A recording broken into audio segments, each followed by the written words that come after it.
Kami mengucap syukur buat kebaikan Tuhan dalam kehidupan kami. Kami tahu pagi hari ini kami ada semua karena kemurahan Tuhan. Terima kasih Tuhan untuk sepanjang minggu ini kami melihat bagaimana Tuhan menuntun, Tuhan menyertai, Tuhan memberkati setiap kami. Karena itu hari ini kami ada di sini untuk merayakan kebaikan Tuhan dan segala sesuatu yang Tuhan sudah kerjakan dalam kehidupan kami. Terima kasih Tuhan buat hadirat-Mu. Sebentar kami akan mendengarkan firman-Mu. Urapi hamba-Mu dan semua kami di tempat ini. Berikan kami hikmat pengertian untuk kami memahami apa yang menjadi isi hati Tuhan dan kehendak Tuhan buat hidup kami. Terima kasih Bapa, kami mengucap syukur, kami siap menerima firman Tuhan. Dalam nama Tuhan Yesus, setiap kita siap terima firman Tuhan. Mari sama-sama kita berkata, amin. Puji Tuhan. Silahkan duduk Bapak Ibu Saudara. Selamat pagi semuanya, shalom. Apa kabar? Baik, luar biasa ya. Orang Kristen, orang percaya kalau ditanya kabar pasti jawabnya luar biasa, saudara ya. Saya percaya kita menjawab luar biasa bukan karena nggak ada masalah, bukan karena nggak ada persoalan, tapi kita percaya apapun situasi dan kondisi kita, Tuhan pasti mendatangkan kebaikan buat kita. Amin. Boleh kasih tepuk tangan dulu buat Tuhan kita yang luar biasa. Haleluya. Puji Tuhan, ini kali yang pertama saya ada melayani di tempat ini. Terima kasih banyak buat Pak Hensan yang sudah memberikan saya kesempatan untuk melayani di tempat ini. Ya, jadi ada pepatah bilang tidak kenal maka tidak sayang. Sebaiknya saya memperkenalkan diri supaya saudara bisa menyayangi saya dan saya bisa pulang dengan aman dari ruangan ini ya. Haleluya ya. Saya Ade Surya Tarigan, sudah menikah. Ini istri saya ada di depan, jadi mohon maaf buat para wanita yang hadir ya. Oh enggak, saya sudah menikah saudara. Istri saya ini kelahiran Cirebon, jadi dekat-dekat sini juga ya, kelahiran Cirebon ya. Kami berdua melayani di Serpong saudara ya, jadi di ya Serpong lah ya, nggak jauh lah dari sini, hampir 300 kilo lah kira-kira ya, nggak terlalu jauh, udah naik tol sekarang cepat ya. Saya sama istri banyak melayani, hari-hari ini dipercaya Tuhan anak-anak muda yang dari Indonesia Timur ya, dari Papua, dari NTT, dari Pulau Rote ya, dari beberapa yang ada di Indonesia Timur sana ya, mereka anak-anak muda yang dapat beasiswa di kawasan Serpong. Saudara, jadi kami diberikan anugerah Tuhan untuk menjadi orang tua rohani buat mereka. Karena harapan saya sederhana supaya mereka bisa lulus dengan baik, karena nggak mudah buat mereka dari timur ya, dari pedalaman mereka masuk ke kota, tentunya banyak pergumulan ya, baik itu secara mental, baik itu secara rohani dan lain sebagainya. Jadi anugerah Tuhan saya bisa diberikan kesempatan untuk mendampingi mereka, dan anugerah Tuhan ada dari mereka yang sudah lulus juga, kurang lebih sekarang ada 7 orang yang sudah lulus dan bekerja. Dan kami mengucap syukur mereka bukan cuma menyeberangi lautan dari NTT ke Jakarta, tapi mengucap syukur mereka juga bisa bermanfaat dan mereka juga bisa mensupport keluarga mereka yang ada di daerah mereka. Dan saya juga melihat bagaimana mereka mensupport adik-adik mereka, ada yang mensupport kakaknya untuk kuliah lagi, mensupport adiknya untuk sekolah dan lain sebagainya. Dan itu semua karena kemurahan Tuhan ya. Jadi itu aja perkenalan saya, nomor baju, nomor sepatu nggak perlu ya saudara. Bercanda. Bilang kiri kanannya, saya siap menerima firman Tuhan. Haleluya. Saudaraku, hari ini saya ingin menyampaikan firman Tuhan. Judul tema saya adalah menerima sesuatu yang baru, saudara ya. Tentunya sesuatu yang baru dari Tuhan ya. Nah, kitab Yesaya 43 ayat yang ke-19, Alkitab mencatat dengan jelas, mari kita baca sama-sama. 1, 2, 3. Lihat, aku hendak membuat sesuatu yang baru, yang sekarang sudah tumbuh, belumkah kamu mengetahuinya? Ya, aku hendak membuat jalan di padang gurun dan sungai-sungai di padang belantara.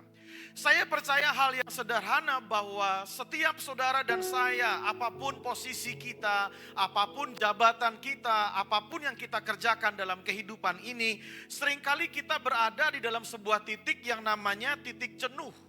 Titik-titik di mana kita mengalami kegagalan, di mana saudara dan saya mengalami yang terluka, hati kita terluka dan lain sebagainya.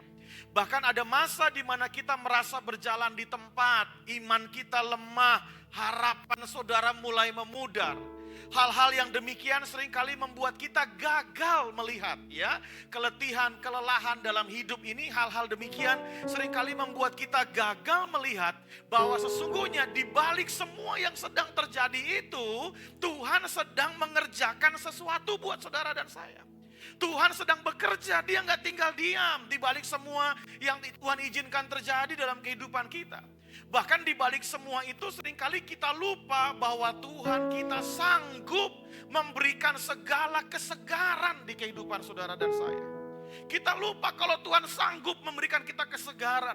Dan kesegaran yang dia berikan itu, kesegaran yang dia kerjakan itu, salah satu yang dia kerjakan buat saudara dan saya menjadi segar secara rohani, bugar kembali secara rohani adalah dia memberikan kepada saudara dan saya sesuatu yang baru di hidup kita. Hal-hal yang baru di dalam kehidupan kita. Jadi hari ini saya mau beritahu buat saudara, saudara jangan anti sama hal-hal yang baru.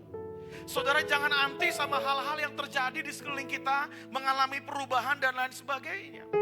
Oleh karena itu hari ini saya ingin menyampaikan buat setiap kita beberapa hal supaya saudara dan saya bisa menerima sesuatu yang baru. Karena seringkali kita nggak bisa nerima karena kita udah nolak duluan. Ini yang pertama.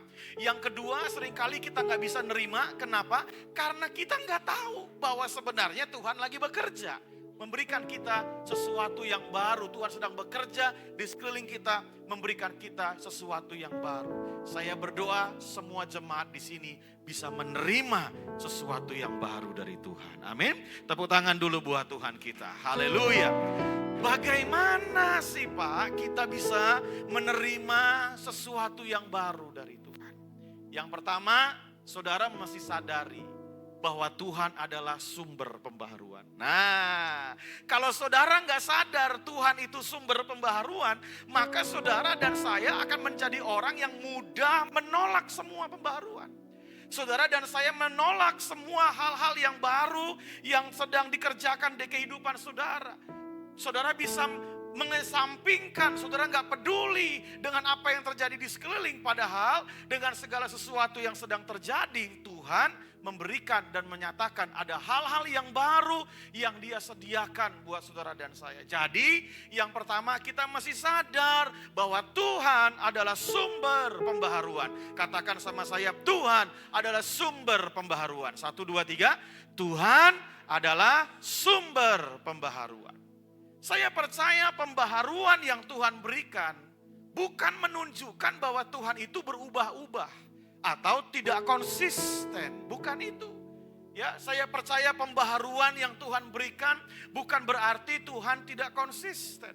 Tetapi pembaharuan yang Tuhan berikan selalu dengan rasa, selalu dengan kualitas yang berbeda. Artinya semakin meningkat, saudara. Ada hal yang lagi tambah lagi semakin meningkat rasanya. Semakin meningkat lagi kualitasnya. Itu yang dia berikan buat kita. Jadi kalau kita lihat pembaharuan yang Tuhan kerjakan di kehidupan saudara, bukan sekedar karena dia itu tidak konsisten, bukan karena Tuhan tidak konsisten, tetapi karena Tuhan ingin menyegarkan saudara. Sebab dia datang dengan pembaharuan, dengan kualitas yang selalu meningkat. Itu makanya firman Tuhan di dalam kitab Ratapan pasalnya yang ketiga, ayatnya yang ke-22 sampai 23. Baca sama-sama, 1, 2, 3. Tak berkesudahan kasih setia Tuhan. Terus apa? Tak habis-habisnya rahmatnya. Apa saudara? Selalu baru tiap pagi. Besar kesetiaanmu Tuhan. Wow. Setiap pagi saudara dan saya diberikan kasih dan rahmat Tuhan yang selalu baru. Artinya saudara pagi ini bangun, sama kemarin bangun, sama-sama terima yang baru. Tuhan gak pernah datang sama saudara dengan kasih yang lama. Dia datang pagi ini bukan dengan kasih yang kemarin. Dia datang pagi ini dengan kasih yang baru buat saudara dan saya. Dengan kualitas yang meningkat. Makanya saya percaya semua orang kalau terima hal yang baru pasti semangat. Betul kan? Semua orang kalau terima hal yang baru pasti antusias. Betul kan saudara? Semua orang kalau terima yang baru pasti bergembira. Makanya saya percaya dalam kehidupan ini gak ada orang yang paling bergembira setiap hari selain orang percaya. Karena dia terima sesuatu yang baru setiap hari. Saya percaya tidak ada orang di dunia ini yang hidupnya selalu antusias setiap hari selain daripada orang percaya. Kenapa? Karena kata antusias itu diambil dari akar kata yang namanya entheos, yang artinya Tuhan di dalam. Dan saya percaya karena Tuhan di dalam kita, Dia selalu bekerja dan memberikan hal yang baru buat saudara dan saya. Itu yang bikin kita antusias. Makanya saya percaya harusnya wajah kita, wajah orang percaya, mau hari Senin, mau hari Selasa, mau hari Rabu, mau bulan gajian atau enggak, kita selalu antusias. Kenapa? Karena kita menerima sesuatu yang baru setiap hari. Kasih Tuhan selalu baru buat saudara dan saya. Ya, kasih Tuhan tak pernah habis buat setiap kita. Dia memberikan saudara dan saya kasih dan rahmat-Nya yang selalu baru. Wow. Bahkan bukan cuma kasih dan rahmat-Nya yang selalu baru yang Dia berikan buat saudara. Dia juga memberikan kita hidup yang baru. Ya, bukan sekedar kasih tapi Dia memberikan kepada saudara dan saya hidup yang baru. 2 Korintus 5 ayat 17. Baca sama-sama 1, 2, 3. Jadi siapa yang ada di dalam Kristus, ia adalah apa? Ciptaan baru. Yang lama sudah berlalu, sesungguhnya yang baru sudah datang. Kata ciptaan yang baru itu seperti bayi yang baru lahir. Gak punya masa lalu. Betul kan? Bayi yang baru lahir itu gak punya masa lalu sama sekali. Jadi Tuhan memberikan saudara bukan cuma sekedar kasih dan rahmat yang baru, tapi Dia memberikan kepada saudara hidup yang baru. Coba, saya selama jadi orang Kristen, maksudnya saya memang dari lahir udah Kristen kan saudara ya. Tapi selama saya lahir baru, datang ke gereja, ikut sekolah minggu, ikut KKR. Setiap kali ada orang kesaksian yang berkaitan dengan kesehatan.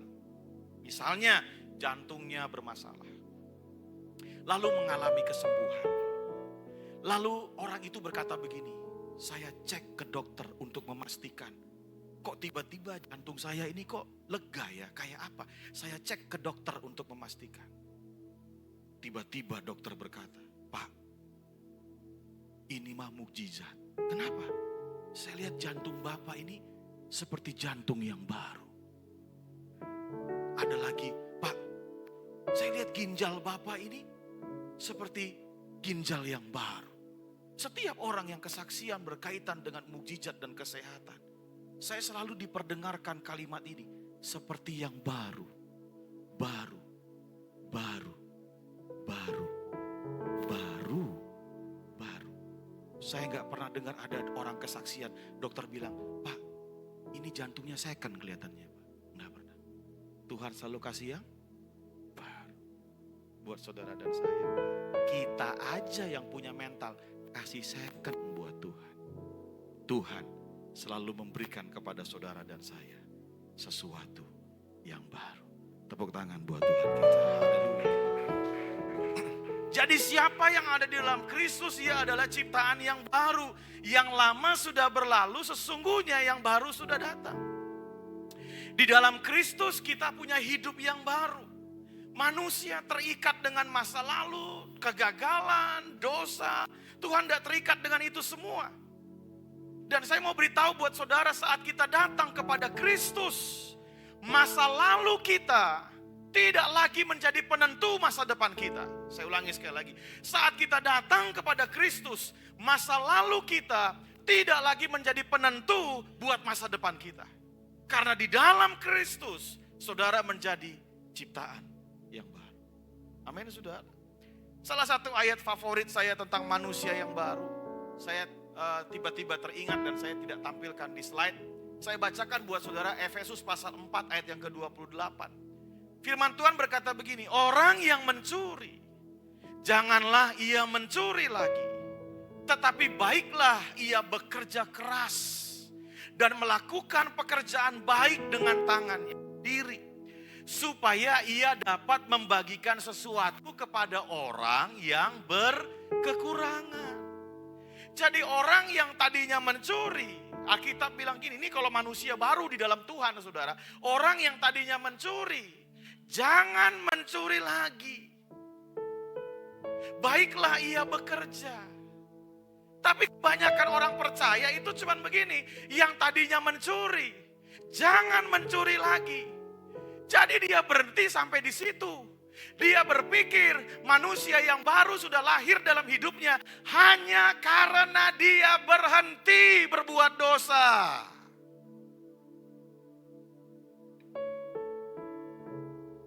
Coba bayangkan. Tuhan gak pengen saudara cuma jadi orang yang berhenti berbuat dosa. Yang tadinya mencuri, jangan mencuri lagi, tidak mencuri lagi. Lalu kesaksian, wah saya udah gak nyuri lagi. Semua orang bilang, wah luar biasa. Dia sudah berubah, dia sudah punya hidup yang baru. Tapi selama dia tidak bekerja, suatu hari pasti apa? Mencuri lagi. Hidup yang baru itu ketika saudara dan saya yang tadinya mencuri dan tidak mencuri lagi, itu bukan akhir, itu baru permulaan. Tapi kadang kita nganggep kalau kita udah gak berbuat dosa lagi, itu artinya sudah akhir. Enggak saudara. Makanya banyak orang yang tadinya berdosa lalu tidak berbuat dosa dan gak melanjutkan perjalanan hidup yang baru. Akhirnya apa yang terjadi? Dia akan kembali lagi. Dan begitu terus dalam kehidupannya. Sementara firman Tuhan mengajarkan yang tadinya mencuri, janganlah dia mencuri lagi. Berhenti? Tidak.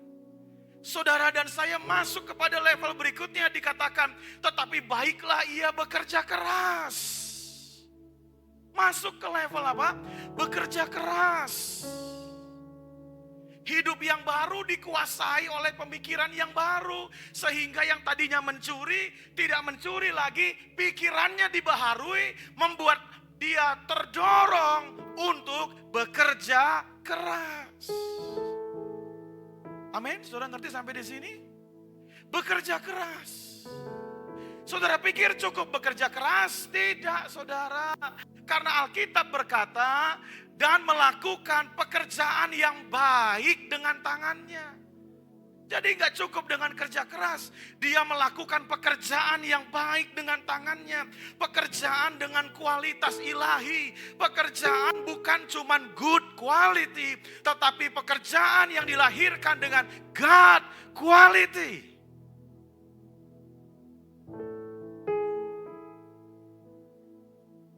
Berhenti sampai di situ? Enggak. Karena goalnya adalah buah. Di mana dikatakan supaya ia dapat membagikan sesuatu kepada yang berkekurangan. Ada buahnya. Dan saya mau beritahu yang namanya buah itu dinikmati oleh orang lain.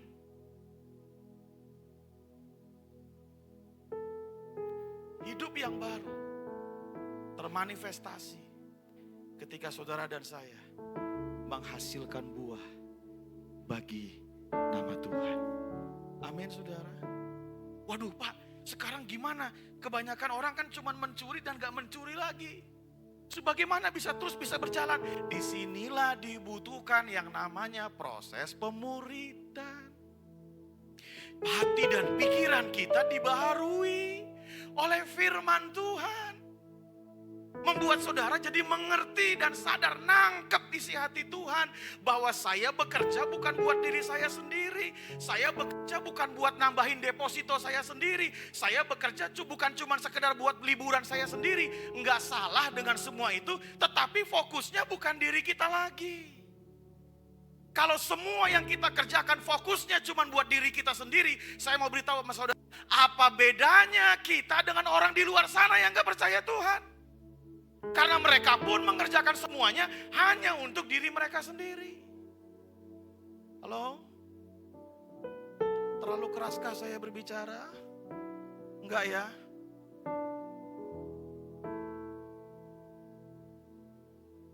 Itu hidup yang baru yang dia berikan. Sampai saudara jadi ngeh. Akhirnya saudara akan berkata gini, segala sesuatu yang saya lakukan semua untuk kemuliaan Tuhan. Itu. Dia berikan itu buat saudara. Tapi seringkali kita tidak mau. Lewatin semua proses untuk kita bisa menerima sesuatu yang baru dari Tuhan. Yang mengerti katakan amin. Tuhan adalah sumber pembaharuan. Katakan sama saya, Tuhan sumber pembaharuan. 1, 2, 3. Tuhan adalah sumber pembaharuan. Tepuk tangan buat Tuhan kita. Haleluya. Yang kedua saya melihat begini. Sesuatu yang baru itu dimulai dari hati yang mau diperbaharui. Dimulai dari hati yang mau diubahkan. Saudara, Tuhan mengerjakan sesuatu yang baru dalam diri kita. Dia tidak mulai dari faktor eksternal, hal yang di luar. Dia mulai dari dalam diri kita. Dia mulai dari hati kita. Tuhan tidak hanya mengubah keadaan. Tuhan mengubah manusia dari dalam. Seringkali kita berdoa sama Tuhan, kita pengen orang lain berubah. Seringkali kita berdoa sama Tuhan, kita pengen situasinya berubah. Tapi saya mau beritahu buat saudara, sebelum Tuhan merubah situasi, percayalah, Dia lebih suka rubah kita dulu. Dia lebih suka ngerubah saudara dan saya lebih dulu. Makanya firman Tuhan Yeskiel 36 ayat 26 sampai 27 berkata, kamu akan kuberikan hati yang baru dan roh yang baru di dalam batinmu. Dan aku akan menjauhkan dari tubuhmu hati yang keras dan kuberikan kepadamu hati yang taat. Rohku akan kuberikan diam di dalam batinmu dan aku akan membuat kamu hidup menurut segala ketetapanku dan tetap berpegang pada peraturan-peraturanku dan melakukannya. Banyak orang ingin hidup baru. Banyak orang ingin diperbaharui. Tapi seringkali orang menolak hati. Padahal Tuhan bekerja dari dalam diri kita. Hati kita diperbaharui. Dia bekerja dari dalam. Pikiran kita diperbaharui. Tuhan bekerja dari dalam. Saya mau cerita sebentar. Boleh ya saudara ya? Oke, haleluya. Tadi kan saya sudah bilang saya melayani anak-anak dari Indonesia Timur. Sebagian besar, terbesar dari mereka itu orang-orang yang memang di sana itu tidak mampu secara ekonomi. Ya, betul-betul tidak mampu. Makanya ada masanya di mana saya mesti mensupport mereka secara keuangan ketika mereka ada di Jakarta. Ya, dan mengucap syukur sama Tuhan, Tuhan selalu penuhi, Tuhan selalu cukupi segala sesuatunya. Dan suatu hari, saya sama istri ini setiap akhir tahun atau Natalan, bikin acara Natal buat mereka. Karena mereka tidak bisa pulang kampung, teman-teman mereka di asrama, di kos-kosan yang lain pada pulang kampung karena punya uang. Beli tiket pesawat, mereka tidak punya uang untuk mereka pulang kampung. Lalu saya bilang sama mereka, ya udah kalau gitu kita bikin Natal. Natal yang kemarin ini 2025 itu Natal yang keempat yang kita bikin. Istri saya tanya sama mereka, kalian ini pernah tahu nggak yang namanya retreat? Pernah ikutan nggak? Dan ternyata sebagian besar dari mereka nggak pernah tahu itu retreat itu apa. Lalu saya bilang, ya udah kalau gitu kita bikin Natal ini, yang sekarang ini kita bikin retreat buat mereka.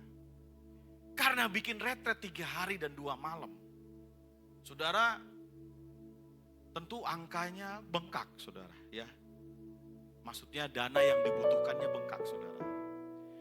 Angka yang saya lihat di awal-awal itu sebesar kurang lebih hampir 35 juta. Saya pulang, kaki saya gemeter ngelihat angkanya. Karena saya nggak punya uang. Saya berdoa sama Tuhan. Saya bilang, Tuhan, batalin aja ini. Nggak bisa, saya nggak mampu, nggak bisa. Saya gemeter, saya nggak bisa lihat angka ini nggak mungkin tercukupi. Saya nggak mampu, saya nggak bisa, Tuhan. Tahu anak muda, pelayan anak muda, saya dari dulu oleh anugerah Tuhan melayani anak muda. Ketemu sama istri juga pas dalam pelayanan anak muda. Yang saya jumpai pelayanan anak muda itu iman tebal, dompet tipis, saudara. Jadi imannya mereka masih kuat, tapi ayo kita bikin imannya kuat, saudara. Ya. Tapi saya mengucap syukur semua Tuhan penuh. Tapi yang ini saya pikir, aduh ini kegedean buat saya, enggak bisa. Di tengah situasi yang saya mau nyerah, saya enggak bisa. Tuhan ubah dari dalam diri saya. Tuhan ubah cara saya berpikir. Angka yang dibutuhkan tetap, tapi cara saya berpikir dia rubah. Cara Tuhan merubah saya adalah ketika saya berdoa, saya bilang batalin aja, saya gak kuat, saya gak mampu. Lihat nih saya gemeteran, gak bisa Tuhan. Tahu saudara, di hati saya Tuhan kayak mengingatkan begini. Natal yang pertama kamu butuh dana 2 juta. Kamu gemeter juga. Natal yang kedua kamu butuh dana 7 juta. Kamu gemeter juga. Tahu gemetar ya? Enggak, aku bisa. Saya ngaku sama Tuhan saya enggak bisa. Natal yang ketiga kamu butuh dananya 10 juta. Kamu gemeter juga bilang enggak bisa. Terus kira-kira kalimat terakhirnya begini. Emang kamu mampunya kapan? Emang kamu bisanya kapan? Memang kamu enggak pernah bisa. Kalimat yang di hati saya, memang kamu gak pernah bisa. Itu langsung merubah pikiran saya. Karena memang saya gak pernah bisa berapapun jumlahnya. Mengerti sampai di sini saudara? Begitu saya terima kalimat itu, hati dan pikiran saya berubah. Langsung saya penuh iman dan percaya. Saya berkata, ya Tuhan, jalan. Karena memang saya tidak bisa.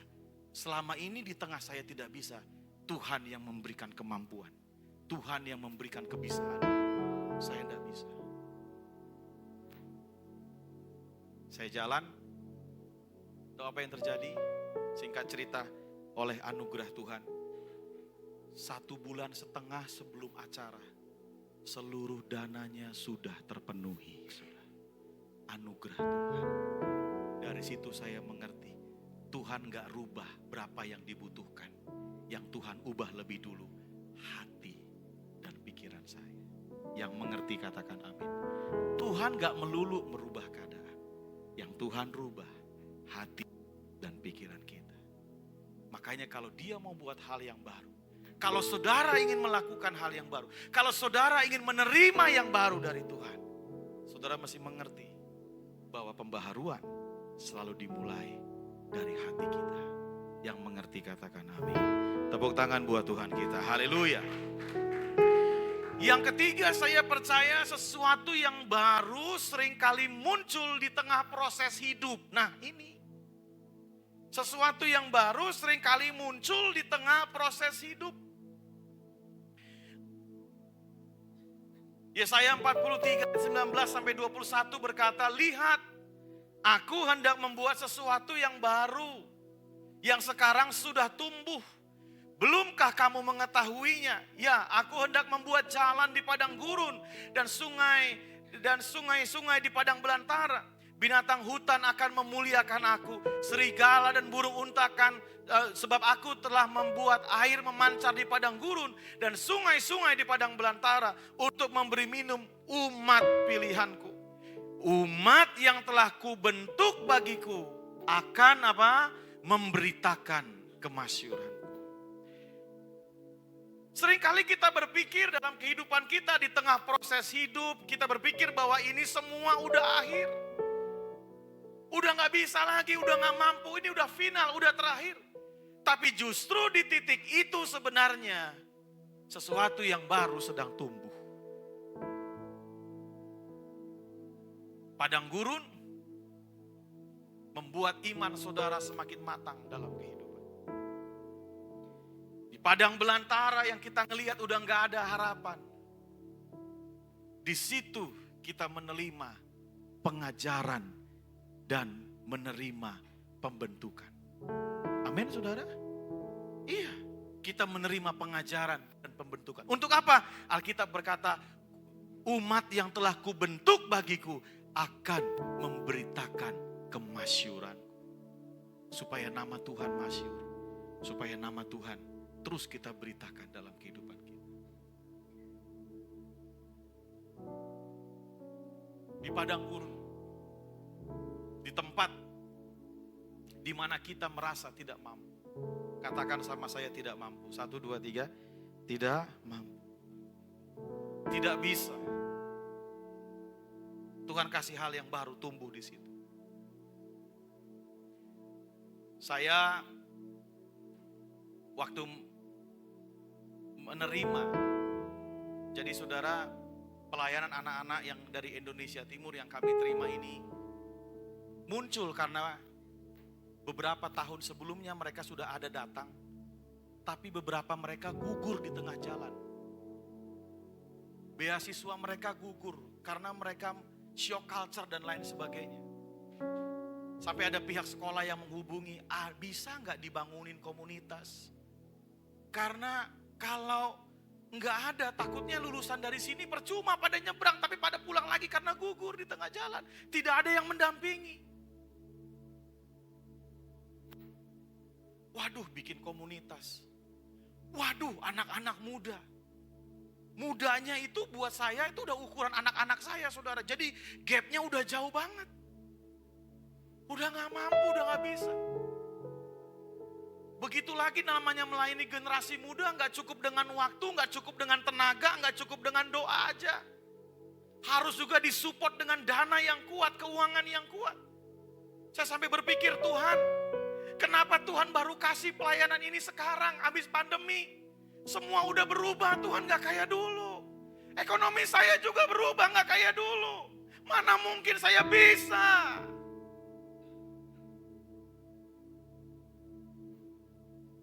Saya gak mampu, saya gak bisa. Bahkan mungkin teriak di hati saya gak suka dengan ini.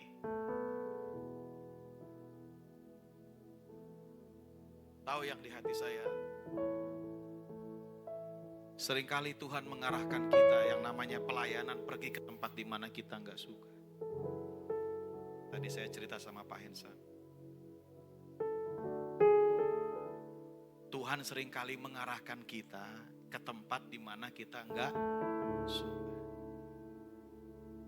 Pelayanan itu Tuhan seringkali mengarahkan kita ke tempat di mana kita enggak suka.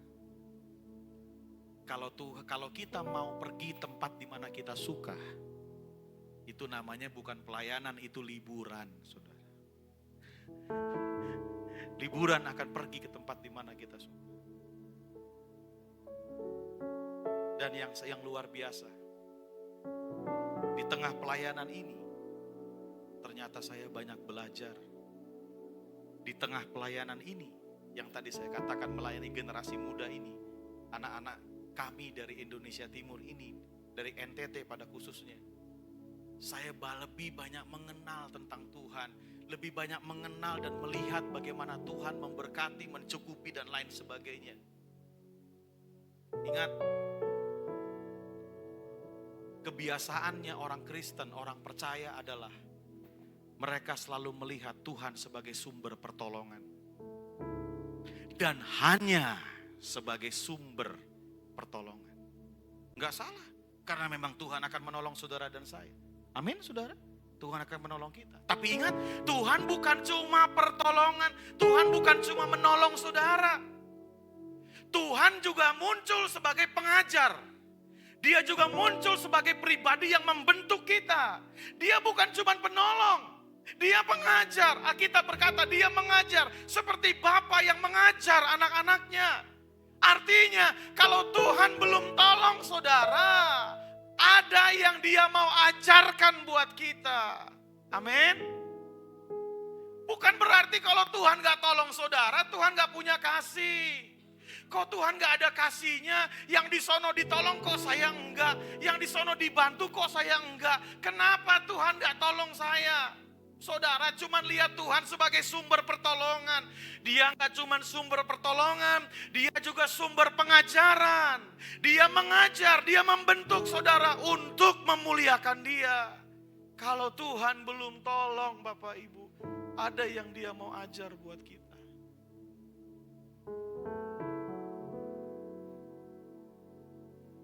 Di pelayanan ini saya melihat dan mengalami hal yang demikian. Ada masa di mana Tuhan tidak tolong. Di situ saya mengerti bahwa Tuhan berarti ada yang Tuhan mau ajarkan buat kita. Amin. Hari ini saudara yang udah pernah minta tolong tapi Tuhan belum tolong. Nggak usah kecewa. Nggak usah meragukan kasih Tuhan. Karena kasihnya datang dalam bentuk Dia mengajar dan membentuk setiap kita. Amin saudara. Yang terakhir, yang keempat. Sesuatu yang baru kita akan terima. Tapi semua tergantung apa? Respon kita terhadap yang baru itu. Salah satu respon yang Tuhan inginkan untuk saudara menerima hal yang baru adalah ini. Janganlah ingat-ingat hal-hal yang dahulu. Dan janganlah perhatikan hal-hal yang dari zaman purbakala. Artinya, kalau saudara mau menerima sesuatu yang baru dari Tuhan, saudara dan saya harus siap untuk move on, melangkah. Pergi meninggalkan yang lama. Baik itu kegagalan saudara, sakit hati saudara, kepedihan saudara, saudara harus berani meninggalkan yang lama. Nggak usah diingat-ingat lagi. Bilang kiri kanannya, jangan diingat-ingat lagi, jangan.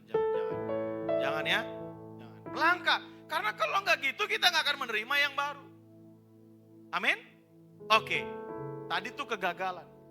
Tapi saya merenung dalam kehidupan, ternyata kita akan jauh lebih mudah meninggalkan semua bentuk kegagalan di belakang kita daripada kita meninggalkan semua bentuk keberhasilan di belakang kita.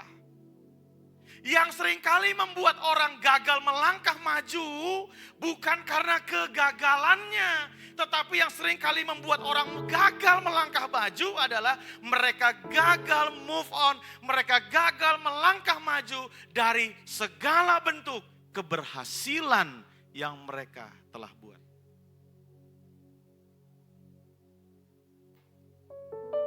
Saudara mau menerima yang baru tahun 2026? Amin.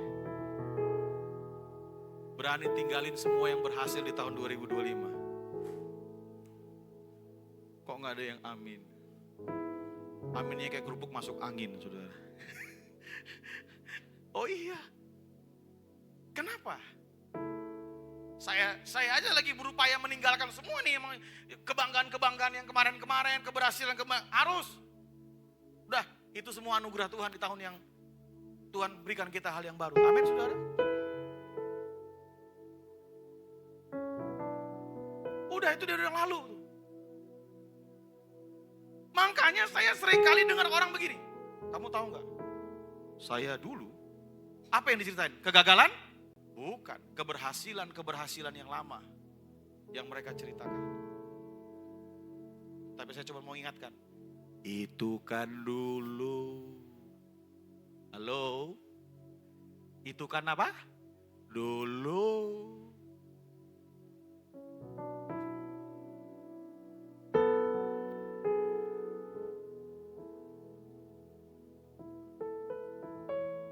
Banyak orang ketinggalan.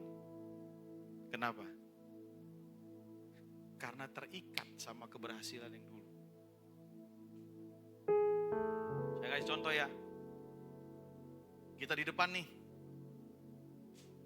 Kan waktu bergerak maju, betul kan saudara? Semua bergerak nih. Orang yang tadinya di belakang kita nih, suatu hari karena mereka bergerak maju, mereka akan samain kita, betul kan? Tapi kita bangga sama semua yang dulu, semua yang hebat yang kita lakukan sekarang. Dan kita gak bergerak maju. Orang yang sejajar dengan kita, suatu hari kan apa? Dia akan pergi maju ke depan meninggalkan kita. Padahal tadinya di belakang kita.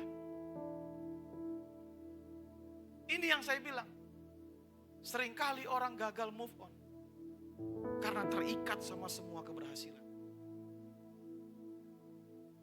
PR saya hari ini. Saya harus lupain semua yang berhasil di belakang itu. Wah dulu saya begini, wah dulu saya. Enggak. Rontokin semuanya. Saya mau datang dengan hal-hal yang baru yang Tuhan sediakan di tahun ini. Hal-hal yang baru yang Tuhan kerjakan di tahun ini. Hal-hal yang baru yang Tuhan janjikan di tahun ini. Yang lama itu kita jadikan pengingat. Tapi kita gak berhenti di situ. Kita mau melangkah maju. Amin saudara. Selamat menerima hal yang baru dari Tuhan. Karena Tuhan kita adalah sumber pembaharuan. Tuhan Yesus memberkati saudara berlimpah-limpah.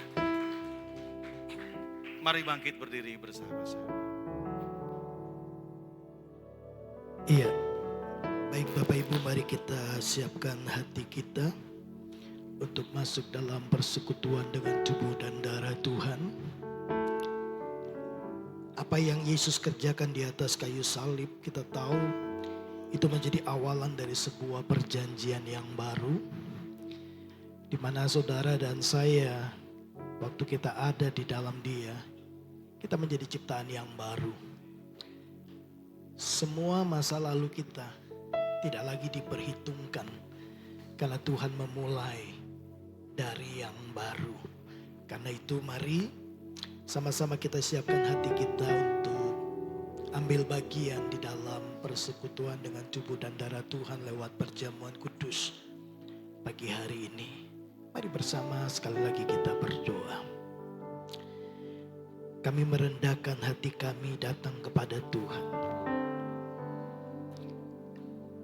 Engkau Tuhan yang melayakkan kami untuk menjadi manunggal dalam kematian-Mu lewat persekutuan dalam tubuh dan darah-Mu, lewat perjamuan kudus kami pagi hari ini.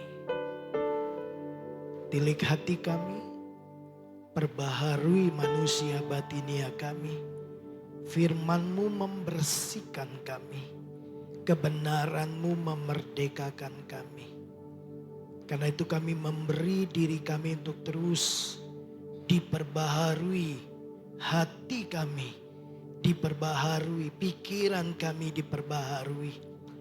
Karena kami tahu Tuhan suka dengan kebenaran batin. Dan Kau dengan diam-diam memberikan kepada kami hikmat. Bagaimana kami mengerjakan kehendak Tuhan dalam hidup kami. Memenuhi tujuan dan panggilan Tuhan dalam hidup kami masing-masing.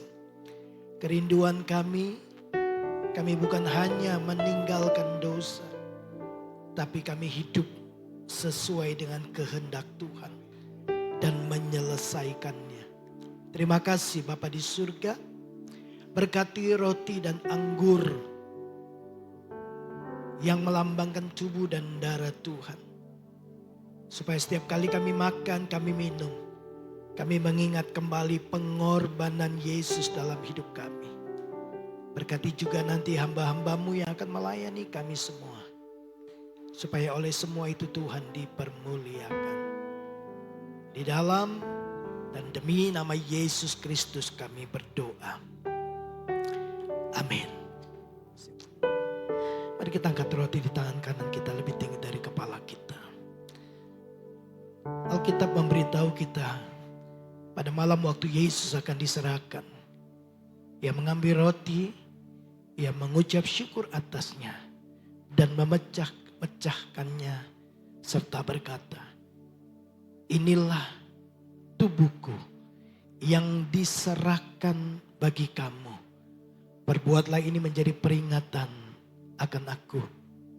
Bukankah roti yang ada di tangan kanan kita, yang atasnya kita ucapkan syukur, adalah persekutuan dengan tubuh Kristus? Amin. Mari kita makan bersama-sama dalam nama Yesus.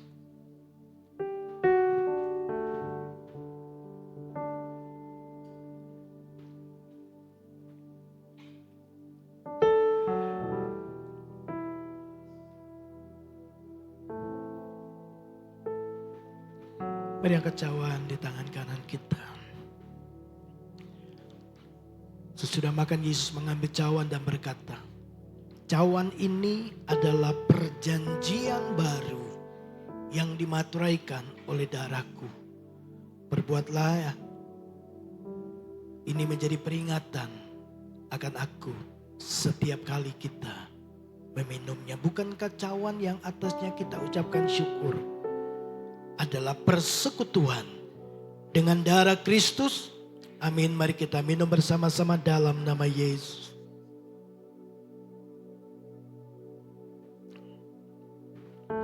Mari ambil waktu sejenak kita bersyukur kepada Tuhan.